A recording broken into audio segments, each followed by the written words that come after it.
మన బాధ కలిగి నొప్పి కలిగిన ప్రతిసారి ఎక్కడికి వెళ్ళాం? ఆయన పాదాల దగ్గరికేక.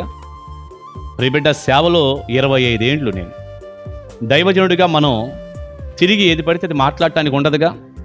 ఆ అలుసు చూసుకొని మాటలతో నన్ను నొప్పించి బాధ పెట్టిన వారు కూడా బోలెడు మంది ఉన్నారు. కన్నీళ్లతో నేను దేవుని పాదాలు పట్టుకొని ఏడ్చి మొరపెట్టుకున్న రోజులు కూడా ఉన్నాయి. కానీ ఈరోజు నా గాయం ఏడుంది? దేవుడు బాగు చేశాడుగా. నీ గాయాన్ని కూడా కడతాడు, నిన్ను చాటు చేస్తాడు. ఇక అలా ఆయన చాటు చేస్తా ఉంటే ప్రళయము వచ్చినను నీవు దానికి భయపడవు. ఇక రాను రాను నువ్వు రాటు తేలిపోతావు.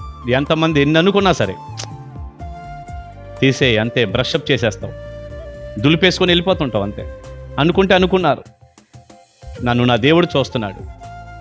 ప్రభువు మెచ్చుకునేవాడే యోగ్యుడు కానీ మనుషులు మెచ్చుకునేవారు కాదుగా. ఒక్కసారి నా జీవితాన్ని వెనక్కి తిరిగి చూసుకుంటే ఒకానొక సమయంలో ఎవరైనా ఏదైనా అంటే కలిగినంత నొప్పి, వేదన ఇప్పుడు లేదు. ఇప్పటికీ దేవుని సేవలో బోలెడు మంది బోలెడు మాట్లాడుకుంటారు. నాకేం వేదన లేదు. ప్రభువుకి అప్పగించుకోవటం, తుడిచేయటం, మరలా నా పనిలో నేను కొనసాగుతూ ఉండడం.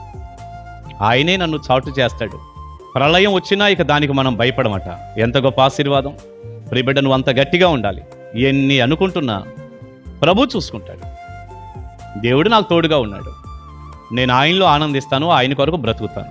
అలా మనం ముందుకు వెళ్తే ఎన్ని ఆశీర్వాదాలైనా దీవెనలైనా ప్రభు ఇస్తాడు.